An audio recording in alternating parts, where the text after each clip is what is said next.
방심하면서 투자하시면 쏠림이 나타나거든요. 네. 그 쏠림이 굉장히 큰 낭패를 줄 수 있습니다. 금리가 크게 내려와서 3.8까지 내려왔을 때 국채 사셨던 분들 같은 경우는 지금 금리가 튀면서 그렇죠. 또 어려워지거든요. 네. 우리가 투자를 하더라도 시점을 잘 나누는 방법들, 그리고 다양한 자산을 좀 넓게 펼쳐가는 전략들, 이런 것들은 여전히 유효하다. 지금의 시나리오와 다른 반대편에 있는 시나리오들, 성장이 둔화되면서 미국의 금리까지 내려가게 되면은 이런 것들은 금 가격을 갖다가 일정 수준은 자극할 수 있다. 대체 자산들도 일부 정도는 포트에 담아놓자. 팀장님 안녕하세요. 안녕하세요. 네. 네.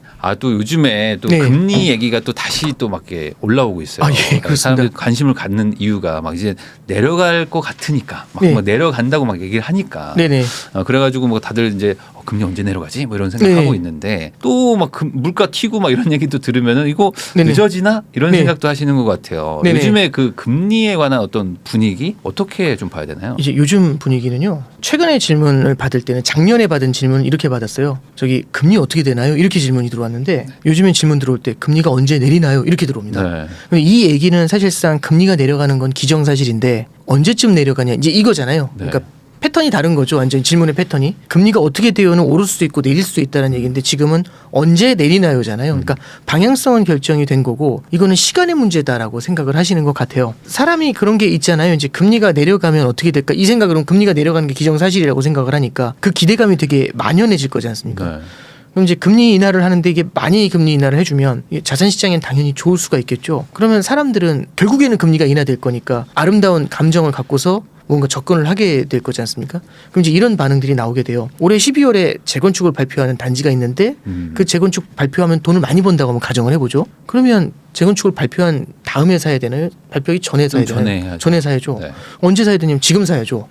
왜냐하면 이 소문이 날 때마다 더 많이 가격이 오를 테니까 네. 무조건 지금 사야 되지 않습니까? 금리도 똑같거든요. 금리 인하가 될 것 같잖아요. 결국엔 할 거지 않습니까? 네. 그럼 미리 사놔야죠. 네. 근데 이제 이런 케이스가 나타납니다. 올해 12월에 발표할 줄 알고 샀는데 부인남님이 저한테 얘기하시는 거예요. 올해는 어려울 것 같은데. 아하. 그럼 이제 사람이 실망감이 생기지 않습니까? 네. 그래서 언젠가요? 했더니 내년 6월 정도 본다고 하십니다. 예를 들어. 그럼 저는 감정이 어떨까요? 이거 던져야겠다. 이 네. 생각은 아니죠. 갖고 있어야지. 그러니까 짜증은 나더라도 갖고 가지 않습니까? 그러면은 매도는 안 하게 되죠. 금리 인하가 미뤄지더라도 이게 결국에는 한다라는 생각이 들면 하기는 할 거니까. 네, 그러면 굳이 내가 갖고 있는 금리 인하를 기대해서 사들였던 자산을 네. 굳이 팔 이유가 없이 버텨갈 수가 있겠죠. 네. 네. 그러면서 오히려 나중에 금리 인하가 가까워지면 오히려 그 기대가 생기면서 매수가 들어오게 되면 매도가 적은 상태에서 매수가 들어오게 되니까 가격을 갖다가 탄탄하게 받치면서 조금씩 밀어 올리는 이제 네. 그런 효과가 나타날 수 있지 않습니까? 그래서 이제 금리 인하에 대한 방향성에 대한 기대가 고정됐다는 거는 자산 시장에는 지금 그래서 금리가 이렇게 높음에도 어떻게 자산 가격이 많이 오르냐. 금리 인하가 될 거라는 기대가 크기 때문이다. 요게 네. 일단 1번으로 정리해서 말씀드릴 수 있을 것 같아요. 근데 이게 자산 가격이 되게 많이 오르잖아요. 그럼 사람들이 특히 미국 같은 경우는 자산 가격이 많이 올랐지 않습니까? 네. 나스닥 지수라든지 S&P 지수는 전고점을 넘겼어요. 그리고 이제 많이 안 알려진 사실 중에 미국의 주택 가격이 굉장히 탄탄합니다. 네. 전고점을 다시 넘겼거든요. 많이 회복했다고. 예. 네. 그러면 주택 가격도 높고 주식 가격도 높잖아요. 그리고 미국의 임금이 많이 오른다는 얘기도 들어보셨잖아요. 네. 그럼 소비를 해도 되잖아요. 그렇죠. 그래서 작년 초에는 경기 침체 온다고 했다가 경기 침체가 안 오면서 사람들이 소비를 늘리게 되죠. 그러면 이 소비가 늘어나는 게 또 어떤 역할을 해주게 되냐면은 결국에는 이 소비가 늘어나는 게 서비스업에서 소비를 할 때 나타나는 물가를 갖다가 탄탄하게 버티는 요인을 만들어내게 됩니다. 그러면은 물가가 생각보다 잘 안 빠져내려가잖아요. 네. 물가가 빠질 줄 알고 금리 인하를 생각했다가 잘 안 빠지니까 이건 뭐지? 이 생각을 하게 되는 겁니다. 지난 이제 FOMC 때 이제 어떤 얘기가 나왔냐면 첫 번째 질문은 그겁니다. 언제쯤 인하하냐? 그랬더니 파월 의장이 약간 뜻밖의 답을 한 게 3월은 아니에요. 이렇게 얘기합니다. 이게 왜 그러냐면 3월에 인하를 다르게 기대했거든요. 당분간 안 할 겁니다. 이거하고 3월은 아닙니다. 이거하고 다르죠. 느낌 다르죠. 정확하잖아요. 이게 네. 뭔가 이게 숫자를 정확히 찍어주면 사람들이 이렇게 되잖아요. 그러니까 클리어한 메시지를 준 겁니다. 그 두 번째는 이 말은 해석하기가 참 어렵더라고요. 어떻게 얘기를 하냐면 그럼 물가가 지금 꽤 많이 안정됐는데 뭐 더 얼마나 더 안정되라는 얘기냐 이렇게 물어봤거든요. 기자들이. 네. 그랬더니 하는 얘기가 지금 물가가 안정돼 있고 괜찮다. 여러 가지로 다 좋다. 이제 이렇게 얘기를 해요. 그리고 지금보다 뭐 굳이 더 나아질 필요가 없이 지금의 모습이 유지가 되면 된다. 이렇게 얘기를 합니다. 네. 그럼 이게 무슨 소리냐 해서 보니까 레벨대가 중요한 게 아니란 얘기죠. 레벨이 중요한 게 아니라 시간이 중요하다는 겁니다. 지금의 레벨이 계속 이어질 수 있는지, 지금의 내려오는 추세가 계속해서 이어질 수 있는지 그 추세를 수개월 동안 더 바라보겠다는 얘기죠. 그 얘기는 뭐냐면 지금의 굉장히 좋은 레벨이지만 네. 그 레벨이 이어지는 걸 보겠다는 얘기고, 예를 들어 이런 거죠. 뭐 수학 과목이 있는데 수학 점수가 90점이 넘어야 합격이라고 합니다. 네. 그럼 90점이 넘었어요. 91점 끝 이게 아니라 자, 이 수준에서 6개월 더 가는 점 봅시다. 이렇게 보는 거거든요. 그러면 95점이 되면 만족하시겠습니까? 그 문제가 아니죠. 네. 현재 91도 괜찮은데 네. 좀만 더 봅시다 이거잖아요. 그래서 두 번째는 시간의 문제로 늘려버리게 됩니다. 그러면 시장이 기대했던 것보다는 기준금리의 인하가, 시장이 기대하는 그 기준금리의 인하가 늦어질 수 있다는 얘기로 해석이 될 수가 있겠죠. 그랬더니 이제 기자들이 또 이런 질문을 해요. 테일러 룰을 한번 보셨냐? 이런 질문을 해요. 이 테일러 룰이라는 게 테일러라는 교수가 만든 룰이 하나 있습니다. 근데 이걸 제 생각에 다 설명하는 것보다는 그냥 직관적으로 이렇게 설명해 드릴게요. 금리가 5%입니다. 높죠. 근데 물가가 5%씩 오릅니다. 네. 그럼 이게 높은 금리가 아니지 않습니까? 네. 그러니까 결국에는 5% 오른 금리에서 물가를 빼면 실제 내가 느끼는 금리가 되는 거잖아요. 그러면 실제 느끼는 실질 금리는 0입니다. 근데 잠깐 보시면 금리가 5%인데 물가가 5였던 물가가 지금 3으로 내려왔어요. 네. 그럼 실제 느끼는 금리 이제 2가 된 거지 않습니까? 금리를 인하하지 않고 그대로 놔두면, 물가가 내려오는 상황에서 금리를 인하하지 않고 그대로 놔두면 실질 금리가 올라가는 효과가 생깁니다. 그럼 실제로는 금리가 올라가는 거 아니에요? 이렇게 얘기하고 있는 거죠. 그럼 경기를 둔화시킬 수 있지 않겠습니까? 이렇게 이제 질문을 한 거거든요. 네. 그러니까 아까 이제 질문을 좀 어렵게 말씀드려서 테일러 룰을 테스트해 보셨냐 이제 이렇게 말씀드렸는데, 그게 결국에는 지금 물가가 안정되고 있는 상태에서 지금 금리 인하 빨리 안 하고 놔두면 실질 금리가 올라가서 모두가 힘들어지는 거 아닙니까? 이제 이렇게 얘기하고 있는 거예요. 네. 그 질문을 딱 바꿔서 파월 의장이 다 해봤다. 근데 테일러 룰도 중요하지만 테일러 룰 이외의 것도 중요하다 이렇게 얘기를 합니다. 그래서 어떤 얘기를 하냐면 영어로 파이낸셜 컨디션이 중요하다는 얘기를 합니다. 파이낸셜 컨디션은 뭐냐면 금융시장의 상황이잖아요. 네. 금융시장 상황이 지금 이게 자산 가격하고 연동이 되거든요. 자산 가격이 지금 뜨겁지 않습니까? 네. 금융시장 여건이 굉장히 좋습니다. 그럼 이런 데서 금리 인하를 하면 자산시장이 불이 붙어버릴 수 있잖아요. 그렇죠. 그러면 이게 소비를 더 자극하면서 물가를 다시 끌어올릴 수도 있겠죠. 이게 하나 불안한 겁니다. 그 두 번째는 조금 어려운 얘기가 나오는데 이게 중립금리가 좀 올라갔을 것 같은데 이런 얘기를 합니다. 이게 무슨 얘기냐면 중립금리라는 거는 경제체제가 이게 과열이 되지도 않고 또 침체에 빠지지도 않는 딱 아름다운 아주 알맞은 온도의 그 온도의 그 어딘가요? 아무도 알 수 없습니다. 그건 가봐야 알거든요. 그 중립금리 자체가 올라갈 수 있을 것 같다 이 얘기를 하는 거예요. 그럼 이게 무슨 얘기냐면 옛날에는 그 중립금리가 2%죠. 2%보다 위에 있으면 경기가 안 좋아지고 2%보다 밑에 있으면은 과열이 돼요. 네. 그래서 이 중립금리가 2%였는데 지금 그게 2%가 아니라 그럼 2%를 맞추려고 할 거 아니에요. 지금 그게 2%가 아니라 3%일 수도 있고 4%일 수도 있다는 얘기죠. 네. 그러면 4%짜리 금리나 5%짜리 금리가 생각보다 높은 게 아닐 수 있다는 얘기입니다. 그냥 비유해서 말씀드리면 예를 들어 이런 거죠. 15살짜리 애가 하나 있습니다. 네. 얘는 20kg을 들면 이게 맥스예요. 여기서 더 얹히면 죽는 겁니다. 진짜 애가 쓰러지는 거예요.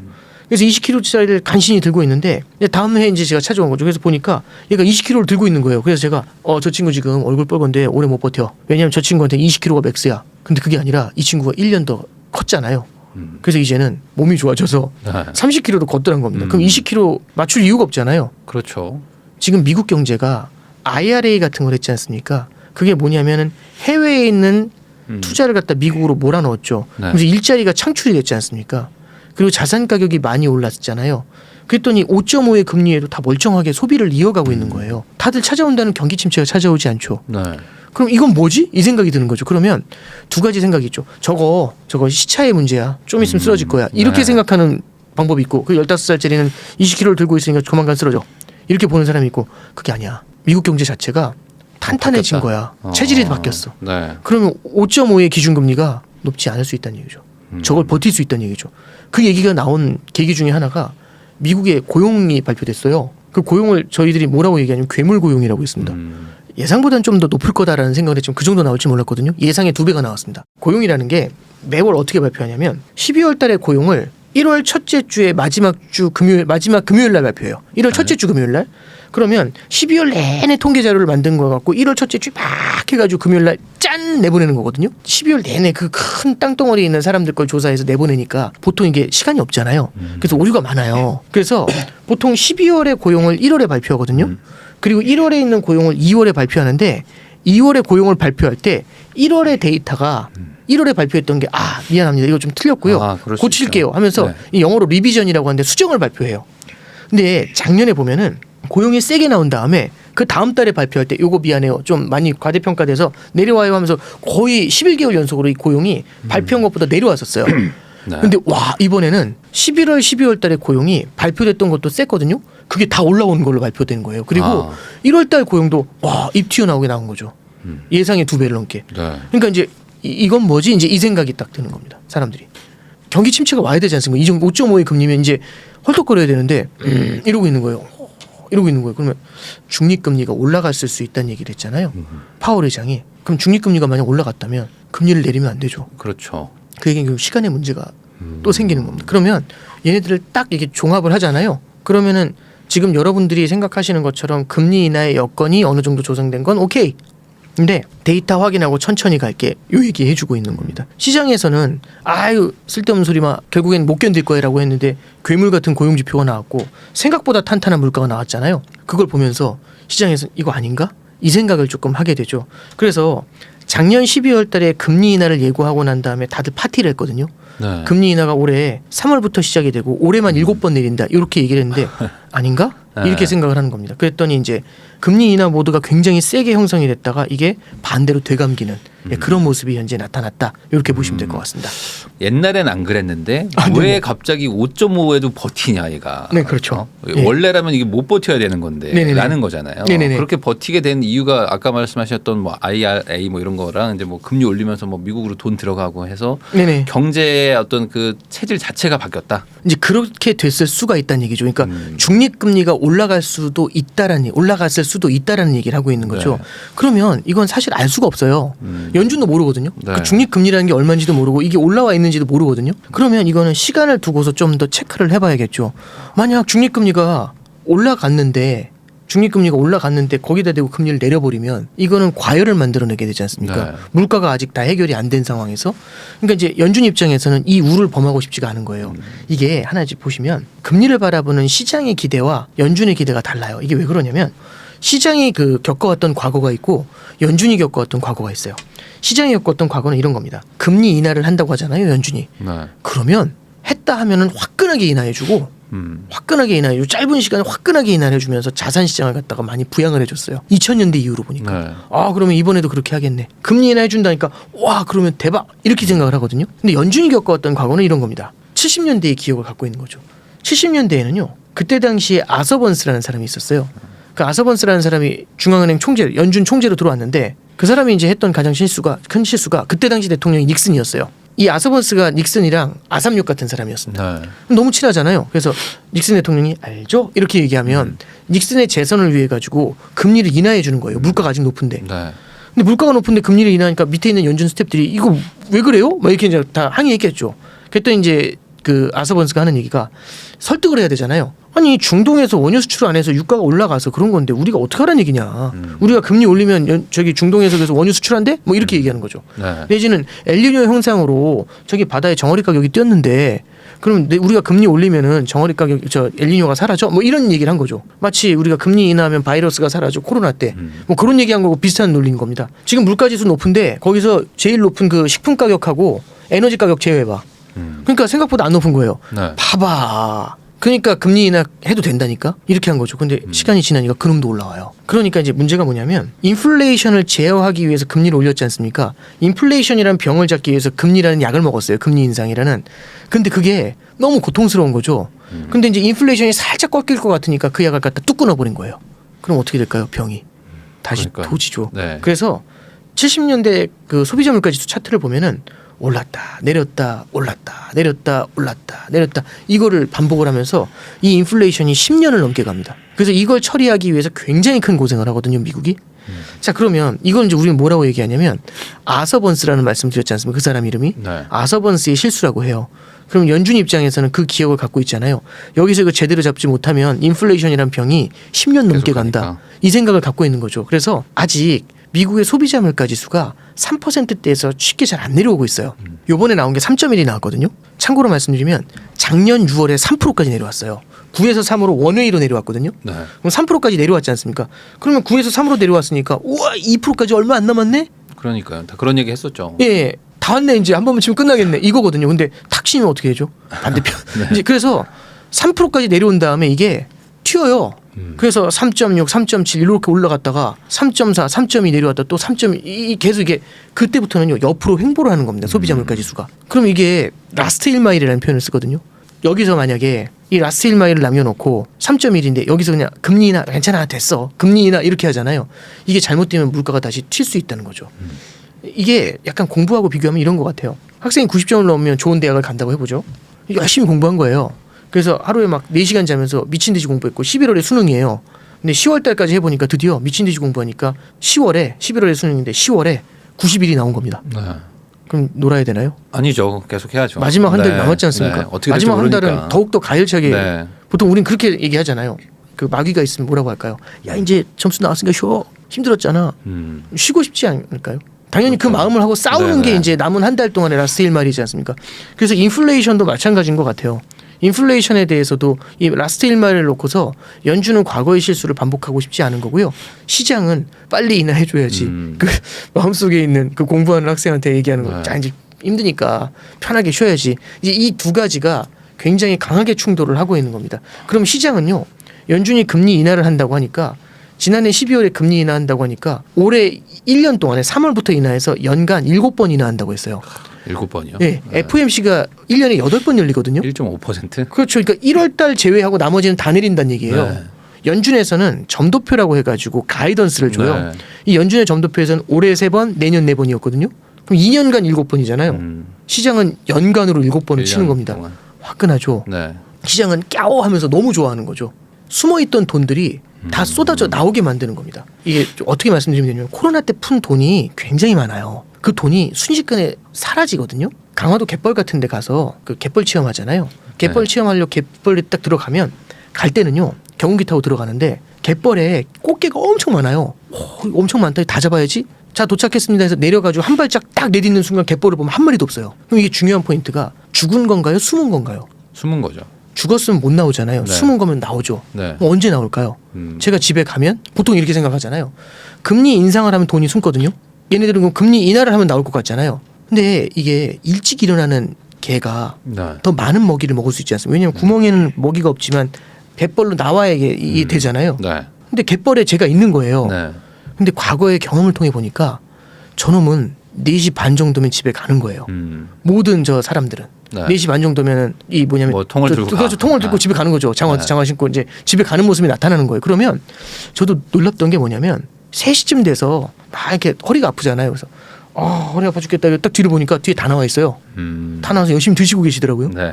그러면 겁쟁이 개는 아직도 밑에 있을 거지 않습니까? 그럼 제가 떠난 다음에 나와 보면 어떤 일이 벌어졌을까요? 다 먹고 드셨죠. 겠죠. 그러면 언제 등장해야 될까요? 제가 떠나기 전에 조금 용감한 개는 30분 전에 나와 보니까 제가 잡으려는 의지를 별로 보이지 않는 거죠. 그럼 1시간 전에 나오지 않겠습니까? 네. 점점 이게 시간이 빨라지지 않을까요? 학습을 통해 배우지 않습니까? 금융시장에서 돈이 많이 풀려 있고 이 돈은요. 일드 헌팅이라고 해서 결국엔 수익률을 찾아서 몰려가지 않겠습니까?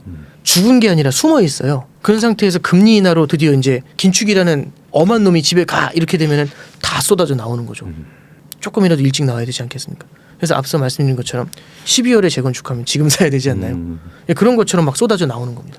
그게 지금 어떤 미국의 그 자산 가치가 막 다시 막 전고점을 뚫고 하는 것들이 그렇죠. 전 세계 미리 나온 거다. 미국만 그런 게 아니라 지금 전 세계적으로 인도도 그렇고 일본도 그렇고 유동성장이 나타나고 있잖아요. 그러면 저도 질문 많이 받는 게 그런 거예요. 아니 금리가 어떻게 이렇게 높은데 그러니까요. 금리 인하도 안 했는데 어떻게 이렇게 자산 시장이 먼저 움직이냐. 투자라는 건 미래를 반영하는 거지 않습니까?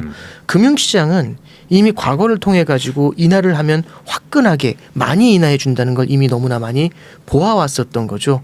그래서 연준 입장에서는요. 과거의 그 실수를 반복하지 않기 위해서는 돈이 쏟아져 나오면서 자산 가격을 끌어올리고 이게 인플레이션을 연장전으로 끌고 가는 거 있잖아요. 이걸 갖다가 조금이라도 좀 제어를 하기 위해서 신중하게 움직이려는 생각을 하게 될 것 같아요. 그래서 이게 연준이 바라보는 아서번지의 실수라는 겁니다. 근데 여기서 하나만 조금 더 말씀을 드리면 또 하나의 실수가 있어요. 이제 미에노의 실수라는 게 있거든요. 미에노. 예, 미에노의 실수는 뭐냐면 이분이 이제 일본 중앙은행 총재예요. 네. 80년대 후반에 최근에 이제 일본 증시가 34년 만에 전고점을 네. 뚫었습니다. 기록적인 거죠. 34년 만에 뚫은 거죠. 이게 38,900포인트를 89년도 여름에 기록했다가 금융위기 때 7,000까지 빠지거든요. 그러다가 이게 지금 온 겁니다. 그럼 34년 만에 돌아온 거잖아요. 네. 33년 만에 이 큰 미소를 짓게 된 거예요. 그럼 어쨌든 터졌을 때 왜 터졌을까? 미에노라는 사람이 그때 당시 중앙은행 총재가 이 자산 가격이 너무 크게 뛰고 인플레이션이 세지니까 기준금리를 2.5였던 걸 3으로 6으로 확 끌어올려요. 그럼 너무 금리를 빠르게 올리다 보니까 이게 경기가 빵 하고 터지면서 무너지기 시작했죠. 자산 시장이 막 무너지고 있는데 보통 일반적으로 자산 시장이 무너지기 시작하면 빠르게 금리 인하를 해서 쿠션을 대줘야 네. 되거든요. 근데 안 해요. 되질 않고 타이밍을 놓친 거죠. 네. 조금만 있어봐 하니까 이게 계속 무너지기 시작한 겁니다. 그러면은 이게 이렇게 떨어지는 게 아니라 여기서부터 바닥까지 팍 내리꽂히면 머리가 굉장히 아플 거잖아요. 네. 한참 누워 있는 거죠. 그래서 일본에서 대표적인 실수 중에 하나가 중앙은행들이 범할 수 있는 대표적인 실수가 너무 빠른 금리 인상과 자산 시장이 흔들릴 때 밑에 쿠션을 대주지 않았을 때 나타날 수 있는 충격들 이런 것들이 하나의 굉장히 큰 실수가 나타나요. 아사번지의 실수는요. 너무 빠르게 금리 인하를 한 실수. 그다음에 미에노의 실수는 너무 빠르게 금리 인상을 한 실수. 그러니까 과잉 긴축과 과소 긴축의 실수를 둘 다 해본 경험이 있는 거죠. 그러면 연준 입장에서는요. 둘 다 무서운 거예요. 네. 지금 금리를 너무 빨리 올렸잖아요. 자칫하면 미에노가 될 수 있거든요. 제가 파월은 미에노가 될 수 있어 그러면 이 두려울 거지 않습니까? 벌써 30년째 그렇죠. 이렇게 조리돌림 그렇죠. 30년간. 그러면 이제 네. 그 금리 인하 해야 되나 그랬더니 아사번지가 될 수 있어 그러면 이 생각이 들잖아요. 그러면 네. 사람이 헷갈려요. 그럼 이제 왔다 갔다 하지 않습니까? 그리고 이제 연준이 목표가 2개예요. 성장도 있고 물가도 잡아야 돼요. 이게 이제 뭐가 문제냐면 보통 일반적으로 성장 물가를 동시에 잡은 적이 없어요. 이게 성장 물가가 제대로 잡히질 않아 가지고 보통 이제 물가가 너무 높잖아요. 이 물가를 갖다가 잡기 위해서 성장을 박살을 내요. 그럼 실업률이 뛰어오르면서 물가를 잡거든요. 그 다음에 경기 부양을 해서 동시에 잡는. 보통 여태까지 이런 패턴이었는데 이번에 진짜 신기한 게 성장이 탄탄한데 물가가 내려오고 있는 거예요. 이론적으로 설명이 잘 안 되거든요. 파월 의장 입장에서 기적 같은 일이죠. 보통 영수를 공부하는데 네. 수학이 너무 안 좋아가지고 수학만 공부하다 보면 영어가 박살이 나야 되는데 영어가 박살이 안 나고 수학이 내려와요. 수학 점수가 올라와요. 네. 그러면 이게 역사상 이런 일이 없답니다. 그럼 역사상 이런 일이 없으면 만약 성공하면 좋은 거 아닐까요? 그렇죠. 네. 그럼 역사의 영웅이 되지 내가 않습니까? 잘한 거니까. 욕심이 생기지 않을까요? 절대 결승전에 갈 수 없을 거라는 팀이 정말 기적같이 해서 네. 결승전을 간 거예요. 네. 여기서 이기면 영웅, 여기서 지면 역적이거든요. 그럼 그 결승전의 경기 운영을 어떻게 할 것 같으세요? 전반전은? 조금 좀 신중하게 할 거고 수비를 하겠죠. 탄탄하게 하면서 무승부 전략으로 그렇죠. 좀 일단 좀 가야죠. 신중하게 해서 실점을 최소화하면서 이렇게 저라도 그렇게 하겠죠. 네. 연준이 그 생각을 하는 겁니다. 그래서 연준이 얘기하는 게 데이터 디펜던시입니다. 예측을 하고 가려고 하지 않아요. 상대가 어떻게 나올지 예측하려는 게 아니라 일단은 탄탄하게 안정을 가져가면서 천천히 데이터를 보고서 움직이려고 하지 서두르려고 하지 않아요. 그래서 3월에 인하합니까? 그러니까 3월은 아닌 것 같아요. 그럼 인하를 안 하는 건가요? 인하를 할 건데 대신에 지금 상황이 얼마나 이어지는지를 볼래요. 이 얘기를 하고 있는 겁니다.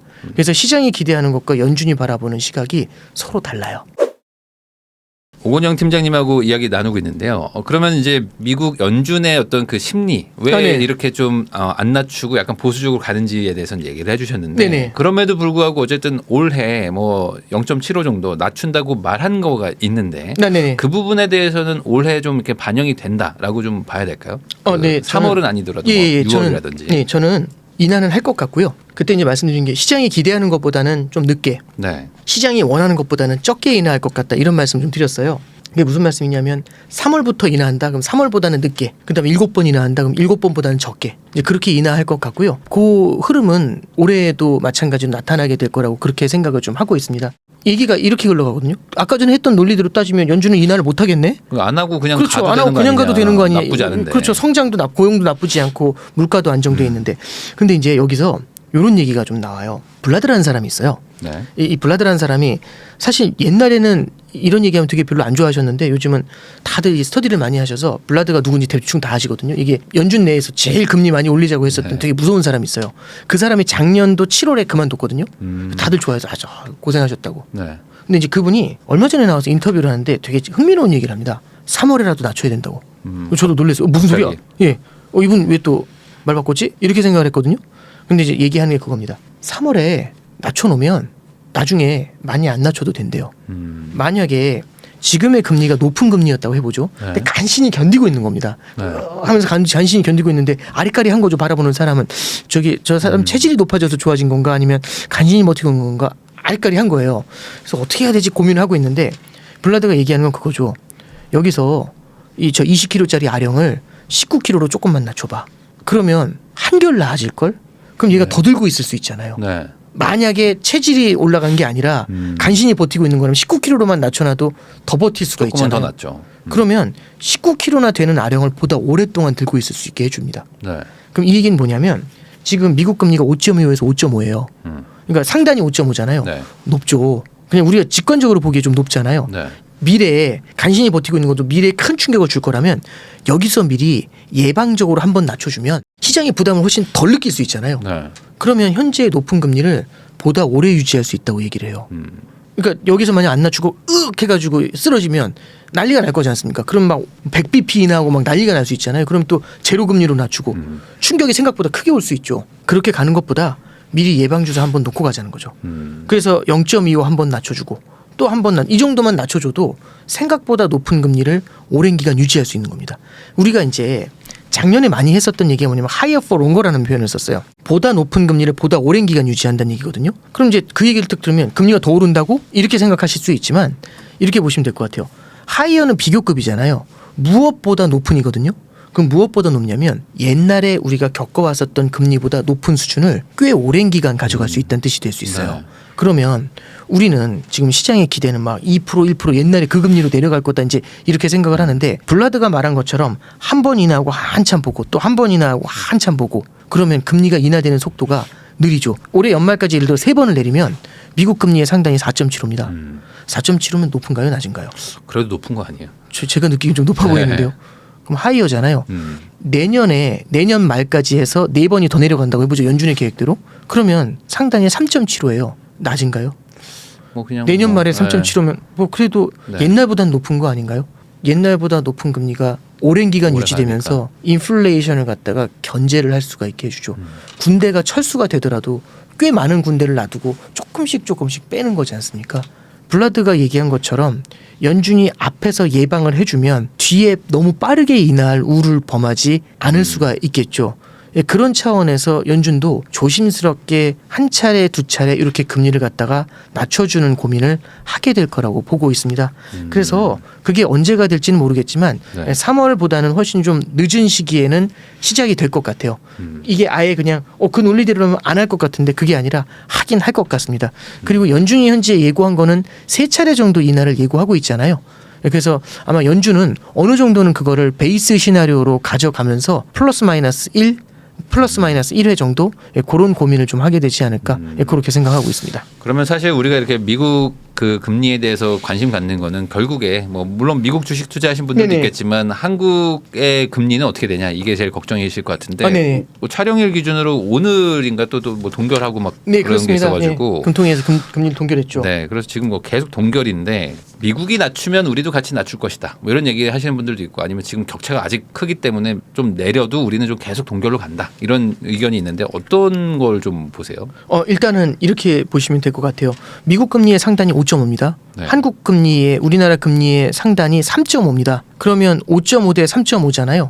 금리 차이가 여전히 좀 센 편이죠. 높은 네. 편이죠. 그 상태에서 미국이 낮추지 않았는데 우리가 공격적으로 먼저 낮춘다. 예를 들어 외환 시장이 안정돼서 환율이 안정돼 있다면은 그렇게 낮출 수도 있겠지만 환율이 지금처럼 1,300원 위에서 이렇게 높은 수준을 네. 유지하고 있지 않습니까? 이런 상태에서 우리가 미국보다 공격적으로 빠르게 낮춘다? 이게 쉽지는 않을 것 같아요. 그래서 이제 한은 총재한테 이제 그 기자회견 때 질문이 들어갔는데 언제쯤 금리 인하하나요? 이제 이런 뉘앙스의 질문이었던 거예요. 사실은 그 답을 잘 안 하시곤 하는데 요번에는 이제 그런 얘기를 하신 거죠. 개인적인 사견이다라는 걸 갖다가 전제로 해서 개인적인 사견일 수가 있나 근데. 이제 아마 이제 결국에는 시장하고 커뮤니케이션을 하는 네. 방법인 것 같은데 지금의 상황이 크게 바뀌지 않고 이어진다고 가정한다면 그런 것들을 전제로 했을 때 또 다른 금통위원들이 여러 명이 있지만 네. 그 중에서 그분들의 의견이 아니라 총재님의 사견만을 네. 감안한다면 나만의 생각이. 그러면 6개월 정도는 봐야 되지 않겠냐. 그럼 하반기 정도를 봐야 되지 않겠냐. 그런 얘기가 나오기 시작을 해요. 네. 근데 그게 사실상 하이라이트 중에 하나가 됐었던 거죠. 그럼 이 얘기는 사실상 우리나라가 기준금리를 빨리 인하할 것이다라는 기대를 갖다가 조금은 불식시키려는 모습은 좀 보이고 있어요. 이게 1번이고요. 두 번째는 어떤 얘기가 나왔냐면 1월달 금통위 때에는 금리 인하가 경기 부양 효과가 있을까에 대한 퀘스천 마크가 나오는 거예요. 근데 만약에 금리를 인하한 게 집값을 더 끌어올리면 내지는 가계부채를 더 늘려버리면 그럼 서민의 부담이 오히려 증가한 것일 수 있잖아요. 결국엔 집값이 너무 많이 뛰게 되면 그건 결국에는 주거비의 상승으로 돌아오면서 그렇죠. 이게 월세를 끌어올리게 되잖아요. 네네. 그러면은 금리 인하로 이자 비용 아낀 게 월세의 썬크로 다 들어가 버리지 않습니까? 비용으로. 그러면 경기 부양 효과가 사실상 높지가 않은 것이 될 수도 있죠. 그럼 금리 인하라는 게 과연 부양 효과가 있느냐? 여기에 대한 의문이 있다라는 얘기를 하시거든요. 그러면은 사실상 가계부채의 급증과 부동산 가격의 안정이라는 이 두 가지 전제를 확인하는 게 금리 인하를 위한 하나의 전제 조건이 될 수가 있죠. 그러면 그런 데이터들을 확인하고 가려면 시간이 조금은 필요할 겁니다. 그래서 이게 미국의 금리 인상이나 상관없이 국내의 가계부채와 부동산 문제라는 걸 요 두 가지를 바라본다면 금리 인하에 신중을 기할 것 같아요. 하나만 더 그러면. 근데 지금 우리나라가 경기가 안 좋잖아요. 미국 네. 경기는 뜨겁다지만 우리나라는 우리는 지금 안 특히 좋죠. 경기가 안 좋거든요. 근데 참고로 말씀드리면 올해 우리나라 성장률 전망치가 2%가 넘어요. 2.1 이 정도 나오거든요. 네. 2.1이면 좋다라고 하기에는 그런데 그냥 에버리지로 봤을 때 나쁘지는 않다. not bad. 이 정도 나오거든요. 조금 약하다. 네. 이 정도 나와요. 왜냐하면 작년도 성장률이 1.4였어요. 올해 2.1이면 나쁘지 않은 거거든요. 물론 이제 그게 유지가 될지 모르겠지만 근데 2.1이 디테일을 볼 필요가 있어요. 디테일을 보면 올해는 우리나라 수출 성장이 굉장히 강한 걸로 보여요. 지금도 수출 성장은 예상보다 빠르게 올라오고 있고 네. 그 수출 성장의 중심에는 반도체 수출이 있습니다. 네. 그럼 수출의 반대편에는 내수가 있잖아요. 그럼 수출이 하드 캐리해서 2를 맞춰주면 내수는 당연히 2보단 낮을 거란 얘기죠. 근데 서민들이 느끼는 경기는 수출 경기를 내수가 보통 줘야 되잖아요. 느끼는 게 아니라 네. 내수 쪽에 가깝지 않습니까? 그럼 내수 경기가 이게 식어 있는 거죠. 오늘 이제 2월 22일 날 금통위에서도 사실상 지금 우리나라 성장이 수출 사이드에 좀 포커스가 돼 있고 이쪽은 좋은데 내수 사이드는 예상보다 별로 안 좋다는 얘기가 있어요. 그러면 내수 사이드가 안 좋으면은 서민 경제가 좀 불안하지 않습니까? 그럼 이걸 보면은 금리 인하를 해줘야 돼요. 근데 금리 인하를 해주면 주택 가격이 뛰거나 가계 부채가 늘어날 수 있어요. 그래서 한국은행에서 1월달에 뭐가 나오냐면 금융 중개 지원 대출이라는 게 나와요. 한국은행이 기준금리가 3.5예요. 그럼 대출을 해주는 은행들은 그 3.5의 대출을 받아가지고 여기에 마진을 붙여서 대출을 해줘요. 그러면 기준금리 인하를 해주면 3.5가 아니라 더 낮은 금리의 돈을 떼어가지고 이걸로 대출을 해주게 되는 거잖아요. 근데 3.5짜리 기준금리를 안 낮춰주고 있는 겁니다 지금. 근데 이럴 때가 있습니다. 금융중개지원 대출이라고 해서 2%의 대출을 풀어줘요. 그럼 2%의 대출을 띄워가지고 이걸로 마진을 조금 붙인 다음에 대출이 나가면 실질적인 금리 인하 효과가 금리 인하를 한 있잖아요. 거네요. 이게 9조 원만큼 풀어줬어요. 네. 1월 달에. 9조 원만큼 풀어줬는데 근데 이게 이 9조 원만큼은 꼬리표가 붙어 나와요. 꼬리표가 붙는다는 게 뭐냐면 취약한 중소기업한테 나가는 대출로 한정이 됩니다. 그러면 취약한 중소기업에 한해서는 금리를 인하한 효과를 주는 거죠. 9조 원만큼. 그리고 만약에 이게 필요하면 추가로 더 금융중개지원 대출이 나올 수가 있어요. 그러면 사실상 취약계층에 대해서는 금리 인하를 한 효과가 생기게 되죠. 그러면 이게 있으면은 뭐 문제가 없는 건가? 이게 그럼 나온 이유가 뭔지를 보는 거죠. 왜 나왔을까요, 이게? 사실상 금리 인하를 천천히 가려다 보면 아무래도 취약계층이 고통을 받을 수 있지 않습니까? 취약계층이 고통을 받을 수 있으니까 이 취약계층을 위해서 핀셋으로 금리 인하를 해주는 효과가 금중대를 통해서 나타나는 거죠. 그러니까 쿠션을 대주는 겁니다. 쿠션을 대주니까 아무래도 금리 인하를 조금은 신중하게 할 수 있는 시간을 벌어줄 수가 있겠죠. 그래서 우리나라 같은 경우는 한국은행 같은 경우는 기준금리 인하를 할 때 조금 더 신중하게 바라보게 될 것 같습니다. 그러면은 미국이 좀 낮추는 거 보고 그 다음에 하는 거고 아까 말씀하셨던 이제 한 총재의 어떤 개인 사견이라면 뭐 한 6개월 이상은 좀 봐야 되지 않겠냐. 예, 그래서 지금 컨센서스는 시장의 네. 컨센서스는 하반기 정도를 좀 바라보고 있는 아무리 것 빨라도 같고요. 8월이고. 그리고 이제 미국이 인하하는 속도만큼 인하하기는 쉽지는 않을 것 같아요. 미국은 5.5에서부터 내려오는 거고 우리는 3.5에서부터 내려오는 거지 않습니까? 아무래도 미국보다는 조금 늦게 시작을 하면서 속도는 조금 천천히 가져가게 되지 않을까? 예, 그렇게 정리를 할 수 있을 것 같습니다. 신한은행 오건영 팀장님하고 이야기 나누고 있는데요. 그러면은 이제 결국에 금리도 이제 미국이 이제 올해 어쨌든 낮추기 시작할 거고 네네. 그거에 맞춰서 우리도 약간 보수적으로 약간 뒤따라가듯이 살짝 뭐 조금 내릴 수 있을 것 같다. 정도로 이제 정리를 할 수 있는데 그러면 이 상황에서 이제 어쨌든 이제 재테크 채널이고 또 투자를 하려고 하시는 분들 입장에서는 네네.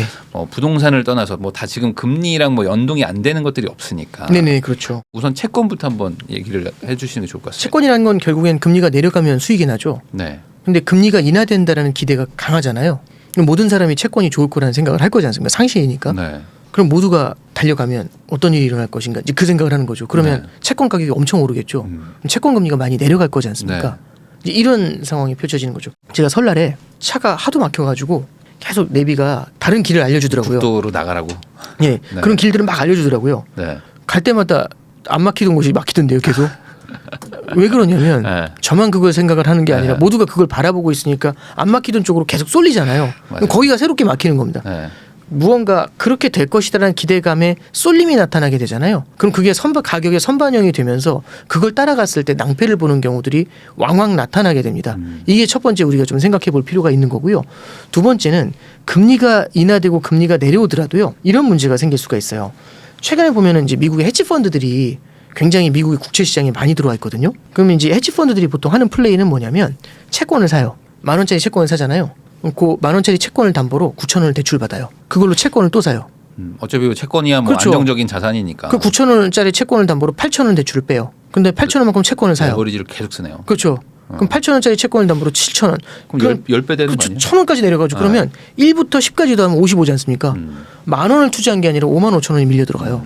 그럼 채권 시장으로 금리 내린대 하는 순간 헤지펀드가 손오공이 머리털 뽑는 것처럼 갑자기 55마리가 돼서 한꺼번에 확 들어가는 겁니다. 채권 시장으로 돈이 물밀듯 들어가잖아요. 그럼 채권 가격이 뛰면서 채권 금리가 빠르게 떨어지겠죠. 네.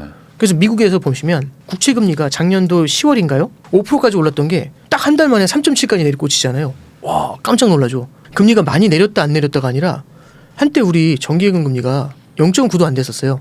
미국 10년짜리 국채 금리가 저점이 0.6이었는데 1.2%가 순식간에 떨어졌으니 뭐 그렇죠. 예, 엄청난 빠른 속도로 떨어진 거잖아요. 근데 잠깐 보시죠. 이런 케이스가 있어요.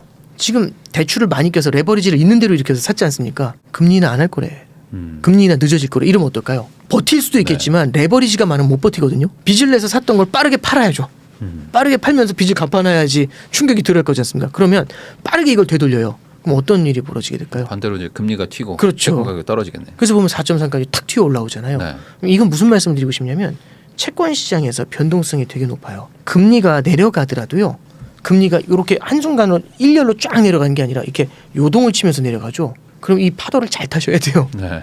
예를 들어서 금리가 요 바닥에 이렇게 내려오는 요 바닥에서 잘못했을 때 또 뛰어 올라가면 금리가 확 뛰잖아요. 그러면 누가 금리 내린댔어 이렇게 얘기하면서 채권에 투자한 게 손실이 나거든요. 네. 그래서 이 파도가 많이 나타날 수 있다라는 점을 우리가 유의를 할 필요가 있어요. 그래서 금리 인하할 것 같은데 하는 순간 엄청난 돈이 밀물처럼 들어가고 아니라네 한다는데 아니라네 하면서 썰물과 민물이 반복이 되면은 이거는 금리 시장의 변동성을 높일 수가 있습니다. 그랬을 때 개인들이 장기채를 함부로 사서 투자하잖아요. 그러면 중간중간 굉장한 멀미를 겪을 수가 있습니다. 그래서 채권에 투자하실 때 장기채를 가져가신다면은 분할 매수 전략을 많이 고민하셔야 되고요. 이게 타이밍이 되게 중요한 시기가 되지 않을까 그렇게 정리를 해드립니다. 그러면 이런 상황에서는 뭐 레버리지를 쓴다는 거는 아주 위험할 수 있다. 너무 변동이 예, 크니까. 그렇죠. 그러니까 너무 과감한 투자보다는요. 결국에 시점 분산을 좀 하면서 접근하시는 게 좋고요. 네. 단기채와 장기채를 좀 같이 나눠서 투자하시는 방법들 이런 것들도 우리가 고민해 볼 만합니다. 그러면 큰 틀에서는 채권 투자라는 거는 지금 그래도 괜찮은 그 시작 시기라고는 볼 수 있을까요? 어쨌든 금리 인하의 어떤 기대감이 아니면 이미 너무 많이 반영이 됐다고 봐야 돼요. 그러니까 가장 나이스한 시기는 이미 작년에 11월이었겠죠. 근데 사실은 그 타이밍은 이미 지나갔지 않습니까? 지났죠. 근데 이 출렁출렁하는 흐름들이 나타나면은 어쩔 때 또 금리가 또 탁 튀어오를 수 있잖아요. 그럼 3.7일 때보다 4.3이 더 나이스한 기회는 될 수 있지 않습니까? 베스트다라는 표현들보다도 이런 금리들이 올라오는 이 순간에, 그러니까 이 변동성이 높으면 리스크도 높아지지만 언제든지 기회가 다시 무조건 한 나타날 번씩 수 해줄 있다는 때가 얘기죠. 있죠. 예. 그래서 항상 보실 때는 적립식으로 투자를 하시면서 그런 기회들을 갖다가 놓치지 않도록 접근하시는 것들 분할 매수로 그게 굉장히 좀 좋은 전략일 것 같습니다. 금이나 뭐 이런 것들 달러 이런 것들도 좀 지금은 어떻게 봐야 되나요? 그런 거 투자하시는 분들도 많거든요. 네. 일단 달러라는 걸 먼저 바라보죠. 달러라는 거는 미국의 성장이 강하고 미국의 금리가 높으면 달러가 세져요. 네. 왜냐하면 미국의 성장이 강하면 기업들이 배당을 많이 해줄 거지 않습니까? 그 성장의 과실로. 그러면은 미국의 주식을 사는 게 좋죠. 그럼 미국의 자산을 사기 위해서 달러를 사서 들어와요. 네. 그다음에 미국의 금리가 높으면 미국의 채권을 샀을 때 이자를 많이 받을 거지 않습니까? 그래서 미국의 채권을 사기 위해서 돈이 많이 달러가 많이 들어와요. 그래서 미국 성장이 세고 금리가 높잖아요. 그럼 달러가 탄탄합니다. 이 달러가 세면 이 달러의 반대편이 이 종이화폐의 반대편에 실물화폐인 금이 있거든요. 달러가 세면 금이 눌려요. 미국의 성장이 강하고 미국의 금리가 높다. 그럼 달러가 세지면서 금이 눌린다 이거잖아요. 네. 그럼 금이 올라오려면 미국의 성장이 꺾이고 금리가 내려가야죠. 그러면 달러가 약해지면서 상대적으로 금이 올라가게 금리 되겠죠. 올라가겠죠. 그럼 이제 우리가 기대하는 건 그거잖아요. 금 투자자들이 기대하는 건 미국 성장 꺾여라. 미국이 좀 망해라. 뭐 망하는 것까지는 그렇고 네. 미국 성장 꺾여라. 두 번째는 그 성장이 꺾이면서 금리를 인하해주면 이게 사실 역사적으로 그러면 뭐 금 가격이 가장 제일 많이 뛸 때 베스트니까. 스토리텔링이거든요. 그러면 와 이런 시기가 올까? 혹시 미국 성장이 작년까지 되게 좋았지만 올해 아직은 좋아도 좀 둔화된다는 그런 얘기 혹시 들어보신 적 있으시죠? 네. 그리고 미국이 금리 인하할 것 같다는 얘기는 들어보신 네. 많이는 안 할 수 있지만 결국엔 금리 인하할 것 같다 이런 얘기도 들어보신 적 있잖아요. 네. 그럼 성장이 약해질 거고 금리가 약해질 거면 달러가 약해지면서 그 반대편에 네. 금이 뛸 수가 있겠죠. 그게 언제일지는 모르지만 결국에는 그 시나리오가 가능하다라고 한다면 그 시나리오에 대비하기 위해서 우리 포트폴리오에 금을 조금은 담아놓는 것도 필요하겠죠. 예, 그런 관점에서 접근하시는 게 좋습니다. 네. 근데 이제 또 금이 또 달러랑 또 뭐 같이 가기도 하고 막 무조건 반대 있지 않다. 뭐 이런 얘기도 있어요. 그게 왜 그러냐면 우리가 금을 투자할 때는 달러로 투자하는 게 아니라 원화로 투자하는 경우가 네. 있잖아요. 금 가격이 뛰는데 달러도 뛰어요. 근데 원화가 약해요. 그러면 원화가 제일 약하면 원화 입장에서 봤을 때 금도 뛰고 달러도 뛰는 거죠. 그렇죠. 근데 금보다는 달러가 많이 올라요. 그러면 순위가 그 달러, 금, 원화잖아요. 원화 입장에서 보니까 달러도 세고 금도 세요. 그럼 둘이 반대라면서 세게 나가네? 왜냐하면 그건 원화의 기준으로 봤기 때문에 그렇거든요. 그래서 무조건적인 법칙이라는 건 존재하진 않습니다. 근데 네. 일반적인 경향이 그렇다는 게 1번이고요. 두 번째는 기준을 어떤 통화로 바라보는지가 되게 중요해요. 예를 들어서 달러 약세입니다 라고 하잖아요. 그럼 무엇 대비 달러 약세? 이게 중요합니다. 달러 약세입니다 라고 했는데 예를 들어 원화가 더 약하면 그럼 원달러 환율은 올라가게 되겠죠. 네. 참고로 말씀드리면 지난 몇 년간 달러가 강했잖아요. 멕시코 페소화가요. 달러보다 훨씬 셌습니다. 달러보다 한 10% 올랐거든요. 무슨 일이 있었던 그러니까 거죠? IRA 같은 걸 하면서 아. 미국 주변에다가 투자가 늘어나게 되니까 외자가 유입이 되는 효과가 있죠. 네. 이런 것들이 굉장히 그러니까 멕시코 통화에는 훈풍을 불어준 거거든요. 네. 그럼 실제로 원화보단 달러가 세고 달러보단 멕시코 통화가 센 거잖아요. 그러니까 우리가 기준점을 무언가로 잡는지에 따라서 다를 수 있죠. 그로 인해서 우리가 좀 굉장히 혼란을 겪은 경우들도 나타날 수 있습니다. 참고하시죠. 그래도 어쨌든 뭐 미국에서 금리를 좀 뭐 낮추기도 하고 그러면 이제 달러 강세가 좀 약해진다. 그리고 네네. 이제 우리나라 원화도 뭐 아주 좋은 건 아니지만 그래도 좀 성장한다면 환율이 좀 낮아지는 거에 약간 좀 베팅을 하는 게 조금은 좀 성공 확률이 좀 높지 않을까? 근데 아무래도 이제 미국 금리가 인하가 될 거라고 한다면 네. 환율이 조금은 좀 내려오게 될 것 같아요. 그리고 이제 결국에는 미국의 금리 인하 속도가 한국의 금리 인하 속도보다 조금 더 빠르다. 네. 그리고 미국의 성장이 둔화가 된다 이러면 환율이 조금은 좀 내려올 것 같아요. 미국의 성장이 둔화되면 많이 내려오는 거 아니야? 이럴 수 있는데 약간 옛날하고 다른 부분이 하나 있어요. 옛날에는 우리가 대중 수출도 많고 대미 수출도 많았거든요. 대중 수출이 더 많았어요. 네. 미국 경기가 둔화가 되더라도 중국 수출을 하게 되면은 달러를 벌면서 우리 성장이 탄탄해요. 네. 그럼 미국의 성장이 둔화돼도 우리 성장이 탄탄하면 달러가 어마어마하게 약해져요. 원화 대비로. 그래서 한때 900원도 내려간 적이 있어요. 네, 2007년도에. 네. 그런데 지금 우리가 중국 수출이 많지가 않지 않습니까? 지금은 약간 미국하고 같이 가는 거의 느낌? 비슷비슷하죠. 네. 여기서 미국 수출이 많은데 미국 경기가 둔화되면 우리 수출이 우리도 안 좋아지니까. 그럼 미국의 성장이 둔화가 되면 우리의 성장도 약화가 될 수가 있죠. 네. 물론 미국의 성장이 좀 더 많이 약화될 수 있겠지만 그러면 생각보다 달러를 원으로 평가할 때 달러가 약해지는 그 비슷한 수준으로 원화가 약해지면 원달러 환율이 생각보다 환율이 또 많이 계속 안 내려올 수 있어요. 예. 그래서 이제 어떤 말씀 드리냐면 결국에는 미국의 금리 인하하고 미국의 성장이 후반부로 갈수록 조금씩 둔화가 될 거거든요. 그러면 환율이 지금보다는 좀 내려오게 될 것 같습니다. 그렇지만 과거에 우리가 생각했던 것처럼 그렇게 뚜렷한 원화 강세 이런 걸 기대하기는 쉽지는 않을 것 같다. 뭐 이렇게 정리를 해드립니다. 그래도 뭐 좀 수출 잘 되고 그러면 뭐 반도체 이런 그렇죠. 것들 그동안 안 좋았던 게 좀 네. 좋아지면 그래도 약간은 조금 그 갭이 좀 줄어들지 않나요? 그렇죠. 그러니까 그런 점들을 감안했었을 때 수출이 그 개선된다는 걸 봤을 때 환율이 조금은 내려올 것 같다는 말씀을 좀 드렸잖아요. 크진 않다. 예, 근데 우리가 이제 생각하는 건 그런 건 이제 1200원 밑으로 언제 가지 이렇게 막 나가는 경우들이 있지 않습니까?